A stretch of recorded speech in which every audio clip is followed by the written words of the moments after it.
Sylhet battalion ৪৮ বিজিবির অভিযানে বিভিন্ন সীমান্তে অভিযান চালিয়ে প্রায় ৪ কোটি টাকার ভারতীয় চোরাই পণ্য আটক। সাইফুল ইসলাম বাবুয়ের পাঠানো তথ্য ভিডিও চিত্র দেখুন বিস্তারিত। Border guard Bangladesh Sylhet battalion ৪৮ বিজিবির অভিযানে গত ৪৮ ঘণ্টায় জৈন্তাপুর ও গোয়াইনঘাট উপজেলার বিভিন্ন সীমান্তে অভিযান চালিয়ে প্রায় ৪ কোটি টাকার ভারতীয় চোরাই পণ্য আটক করেছে।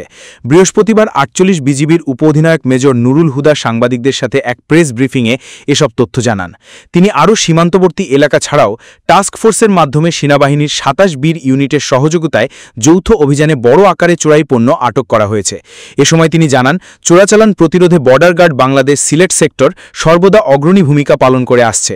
এরই ধারাবাহিকতায় গত এক মাসে সিলেট সেক্টরের অধীনস্থ ৪৮ বিজিবি ৪৬ কোটি ৭৮ লাখ টাকার, সুনামগঞ্জ ব্যাটালিয়ন ১০ কোটি ও ১৯ বিজিবি ৫ কোটি টাকার ভারতীয় চোরাই পণ্য আটক করতে সক্ষম হয়েছে। মতো ৪৮ বিজিবি এবারও সীমান্তে একটি বড় রকমের চোরাচালান জব্দ করতে সক্ষম হয়েছেন। গত ৪৮ ঘন্টায় ৪৮ বিজিবির বিভিন্ন টিম সীমান্তের গোয়াইনঘাট এবং জৈন্তাপুরে টাস্ক ফোর্সের মাধ্যমে প্রায় ৪ কোটি টাকার অবৈধ ভারতীয় পণ্য জব্দ করেছেন। এই টাস্ক ফোর্সে সেনাবাহিনীর একটি ২৭ বীরের একটি দল আমাদেরকে সহযোগিতা করেছে।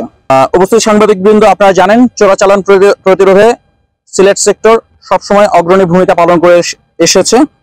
গত এক মাসে সিলেট সেক্টর প্রায় ৪৬ কোটি ৭৮ লক্ষ টাকার অবৈধ চোরাচালানি পণ্য জব্দ করেছে, যার মধ্যে সিলেট ব্যাটালিয়ন ৩১ কোটি, সুনামগঞ্জ ব্যাটালিয়ন ১০ কোটি এবং যোগীগঞ্জ ব্যাটালিয়ন ৫ কোটি টাকার অবৈধ চোরাচালানি পণ্য জব্দ করেছে।